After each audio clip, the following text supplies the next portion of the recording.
Jonathan, we got some fun things happening. The Multimatic Factory. This is the Ford Mustang GT3 program. There's a couple of drivers there with some cool histories. Yeah, that's absolutely right. And Ford Performance has kind of shuffled things around this year. We've got the experienced veteran in Mike Rockenfeller and the young rising star in Sebastian Priaulx, who's already proved himself. Let's go talk to him, Marshall.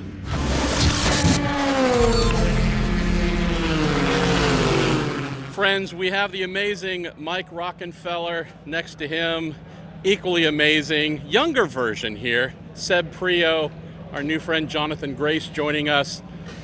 IMSA President John Doonan said, you know, there's a really cool thing happening here in the Ford Multimatic Factory program. That is someone in Mike Rockenfeller who leveled up, came up really into this great career of yours coming out of Porsche single make. So has Seb, and he said, you know what, for them to be united here at Ford is an amazing thing. So why don't we start there? Mike, tell me about what launching yourself out of Porsche single makes has done for you here. Your whole career, Le Mans wins and everything. It had a real strong start to it there. It definitely had. I mean, Porsche Carrera Cup, I was doing, back in 2002, my first year in Germany.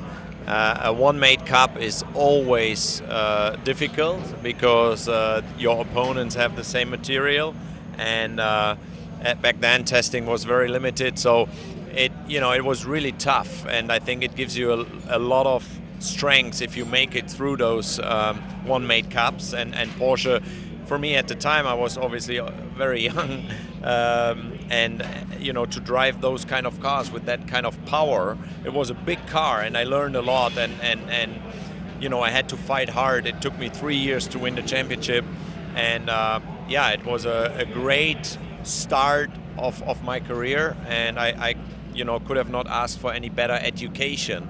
Obviously, at the time, I was also a Porsche Junior driver, so I got a lot of insights. They took me to Le Mans, they took me to Daytona.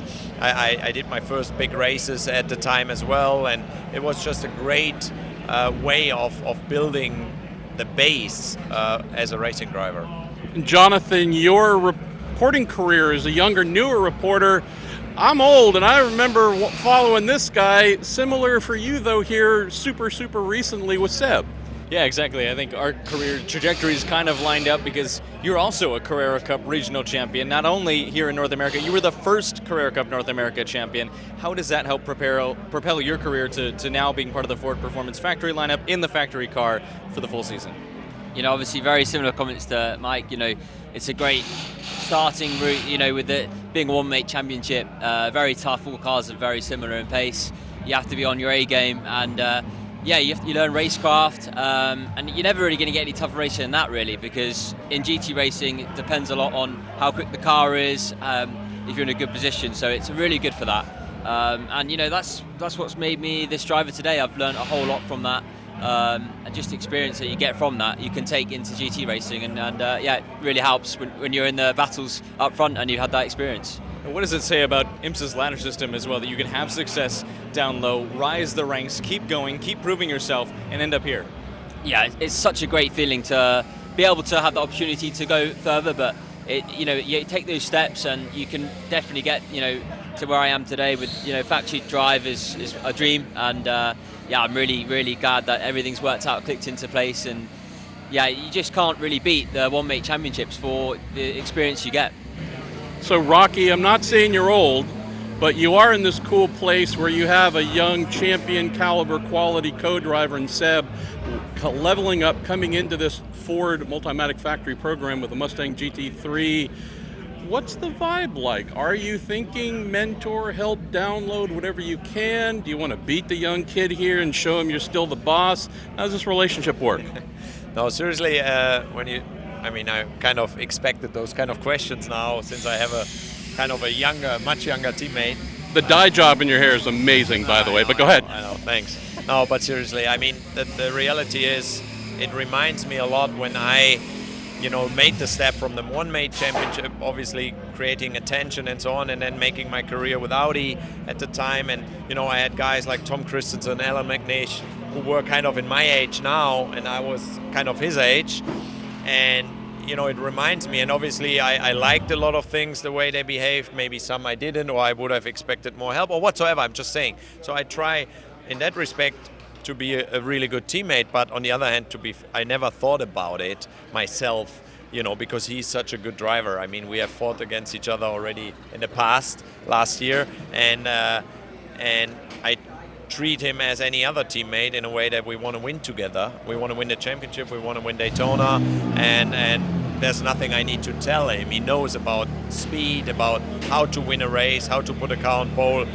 At the end of the day, we try to help each other. He can help me, he will push me even more probably, and I will try to push him as much as I can. Well, Seb, on the flip side of that, you're in kind of a unique position. On the one hand, yes, you are the younger of the two of the teammates. What are you able to pick up from Rocky and his career and expertise? But also, you're already yourself a multi-time IMSA WeatherTech SportsCar Championship Series race winner. What expertise do you bring to the lineup as well? I mean, Mike's I've always looked up to Mike. When I was watching my father in DTM, Mike was racing against my dad, and I remember as a kid, not that young, but I was young and watching Mike, it was like, looking up to him, and it's great that I'm now a teammate with Mike. That's a dream come true. Something that I'd never ever thought I would do that, Mike is such a good guy, such a great teammate. Obviously we haven't raced together yet, but I've loved working so far with him, and I'm excited for this year. I feel like the car can be really good. It's had a year of learning, and I think now we're really in a good place. And I think obviously last year was good. I won 2 races in IMSA, and I've had the experience of winning now in the WeatherTech Championship, so I feel confident in that. But each year is different. You've got to be out there and hungry for it. So I really feel like I am, and I'm really excited for the partnership here. It does seem like you guys are hungry. I know Ford Performance is hungry too. So close to victory lane last year. Is that something that's on your mind coming into this season? For sure, but Daytona's a tricky race. So I'm realistic, but I've got an aim and I want to win. So does Mike, and I'd love to win the first race here for Ford in the GT3. But we'll take one step at a time and see how it goes. Well, a new era and a reshuffled lineup for Ford Performance, looking to bring big things here, starting in Daytona in 2025. Watch us this season on NBC and Peacock. Be sure to subscribe to IMSA on YouTube and enjoy our brand new IMSA Endurance Hour podcast. And if you're interested in digital activation in motorsports, visit IMSA.com/partnership.